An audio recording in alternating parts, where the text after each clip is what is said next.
Geetha's kitchen. ഞാൻ ഗീത. ഇന്ന് ഞാൻ ഉണ്ടാക്കാൻ പോകുന്ന ഒരു പാലപ്പാണ്. ഇപ്പൊ അവധിക്കാലം വരുന്നു. കുഞ്ഞുങ്ങളും കൊച്ചുമക്കളും എല്ലാവരും നമ്മുടെ കൂടെ കൂടുന്ന സമയമാണ്. അപ്പൊ ഈസി ആയിട്ട് ഉണ്ടാക്കുന്ന ഒരു പാലപ്പം ഞാനിപ്പം കാണിച്ചു തരാം. ഇത് കഴിഞ്ഞിട്ട് അടുത്ത ക്ലാസ്സിൽ ഞാൻ വേഗത്തിൽ ഉണ്ടാക്കുന്ന സ്റ്റ്യൂവും കാണിച്ചു തരാം. ഇപ്പൊ നമുക്ക് ആ പാലപ്പത്തിനുള്ള ആവശ്യത്തിനുള്ള സാധനങ്ങൾ നോക്കാം. 1.5 കപ്പ് പാലപ്പത്തിന്റെ പൊടി വറുത്തത്, 1 ടീസ്പൂൺ ഈസ്റ്റാണ്. ഇത് ഇൻസ്റ്റൻറ്റ് ഈസ്റ്റാണ്. ഇൻസ്റ്റൻറ്റ് ഈസ്റ്റ് അല്ലാത്തവർക്ക് അത് ഇച്ചിരി ഫെർമെൻറ്റ് ചെയ്യാൻ വെള്ളം ഒഴിച്ച് കുറച്ച് നേരം വെക്കണം. ഇത് ഇതിനകത്ത് തന്നെ ആഡ് ചെയ്യും. ഇനി 1 ടീസ്പൂൺ ഷുഗർ ഇട്ടു. അത് ഫെർമെൻറ്റ് ചെയ്യാൻ വേണ്ടി നമ്മൾ ഷുഗർ ആഡ് ചെയ്യുന്നു. ഇനി നമുക്ക് ആവശ്യമുള്ളത് ഒരു 1.5 ടേബിൾ സ്പൂൺ ഈ പൊടി തന്നെ, നമ്മളെടുത്ത പൊടിക്കകത്തുനിന്നല്ല, വേറെ പൊടി ഒരു 1.5 ടേബിൾ സ്പൂൺ പൊടി എടുക്കുക.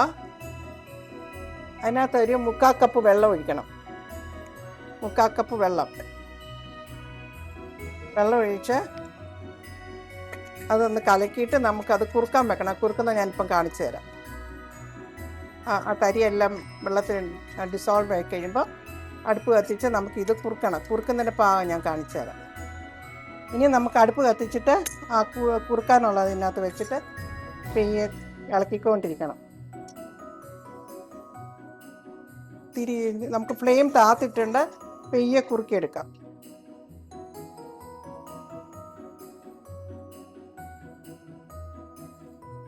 ഇതിങ്ങനെ കുറുകിയിട്ടുണ്ട്. ഇനി ഇത് നമുക്ക് മാറ്റി വെച്ചിട്ട് തണുത്തിട്ട് വേണം അപ്പം പൊടിക്കകത്തോട്ട് ഇട്ട് ആഡ് ചെയ്യാനായിട്ട്.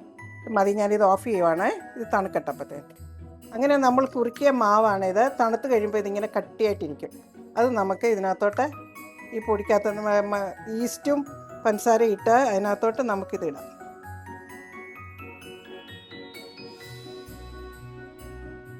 തേങ്ങയുടെ ആദ്യത്തെ പാല് ഒരു കപ്പോളം ഒഴിക്കണം. ഇത് ഇങ്ങനെ ഇളക്കിയിട്ട് കൈവച്ച് ഇളക്കുന്നതാണ് നമുക്ക് നല്ലത്.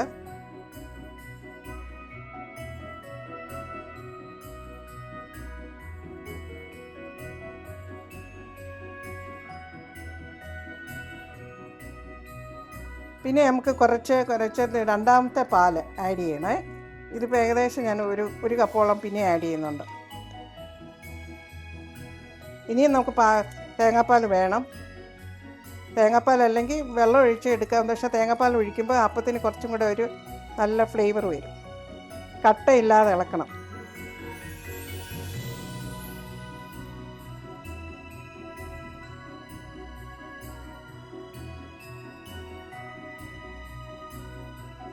ഇനി കുറച്ച് പാലും കൂടെ രണ്ടാമത്തെ പാല് കുറച്ചുകൂടെ ഒഴിച്ച് നല്ല കുറച്ചുകൂടെ ലൂസാക്കി കട്ടയുള്ളത് മുഴുവൻ കൈവച്ച് ഇങ്ങനെ എടുത്ത്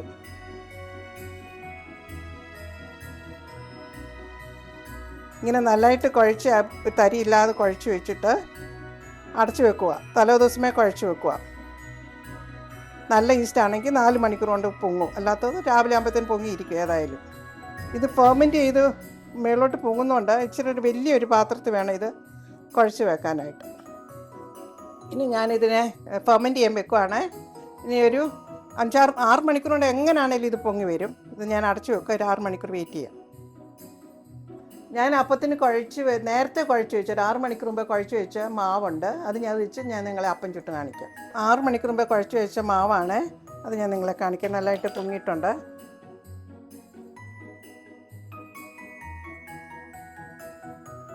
ഇതിനകത്ത് നമുക്ക് കുറച്ച് ഉപ്പും കൂടെ ആഡ് ചെയ്യണം. പിന്നെ ഇത് ഇച്ചിരി കുറുകിയായിരിക്കുന്നത്. ഇനി നമുക്ക് കുറച്ച് തേങ്ങാപ്പാൽ അധികം ഉണ്ടെങ്കിൽ തേങ്ങാപ്പാൽ, അല്ലെങ്കിൽ നമുക്ക് കുറച്ച് വെള്ളമോ പശുപാൽ ആഡ് ചെയ്താലും മതി. ഞാൻ കുറച്ച് തേങ്ങാപ്പാൽ ഇവിടെ ഉള്ളത് അതങ്ങ് ഒഴിച്ചതാണ്.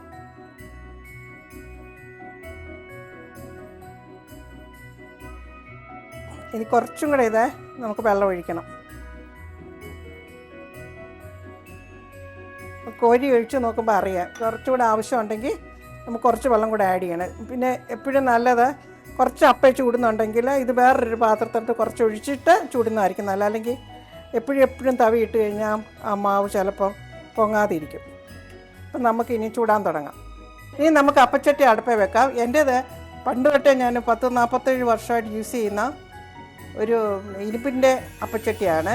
അതുകൊണ്ട് അത് നല്ല മയത്തിലായിരിക്കുന്നത്. അപ്പോൾ നിങ്ങൾക്ക് നോൺ സ്റ്റിക്ക് ആണെങ്കിൽ നോൺ സ്റ്റിക്ക് ഉപയോഗിക്കാം.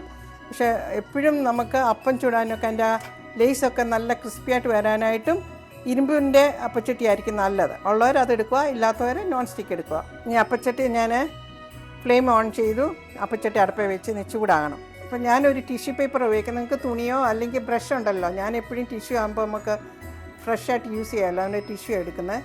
ഇച്ചിരി എണ്ണ മുക്കി ഇതിനകത്തോട്ട് അങ്ങ് തൂക്കും.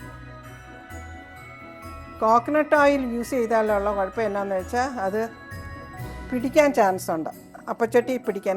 ഏത് എണ്ണ നിങ്ങൾ യൂസ് ചെയ്യുന്നത് അതായിരിക്കണം കാസ്റ്റ് അയൺ യൂസ് ചെയ്യുന്നത്. ഇപ്പം കല്ല് ചൂടായിട്ടുണ്ട്, നമുക്ക് മീഡിയം ഫ്ലെയിമിൽ വെക്കാം.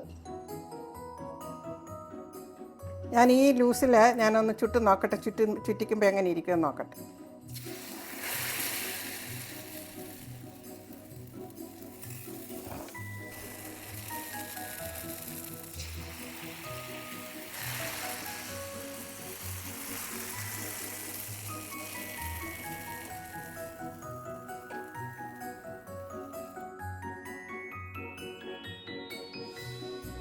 ഇനി നമുക്ക് അപ്പം ശരിയായോ നോക്കാം. ഇപ്പം നല്ലതായിട്ട് വന്നിട്ടുണ്ട്.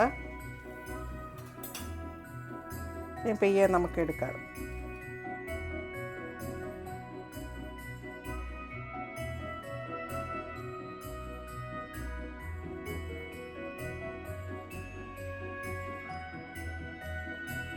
ഇങ്ങനെ നമ്മുടെ അപ്പം റെഡി ആയിട്ടുണ്ട്. സൈഡൊക്കെ കണ്ട് നല്ല ക്രിസ്പിയാണ്, നടുക്ക് നല്ല സ്പോഞ്ചി ഫ്ലഫി ആയിട്ട് വന്നിട്ടുണ്ട്. അങ്ങനെ നമ്മുടെ അപ്പം എല്ലാം റെഡി ആയിട്ടുണ്ട്.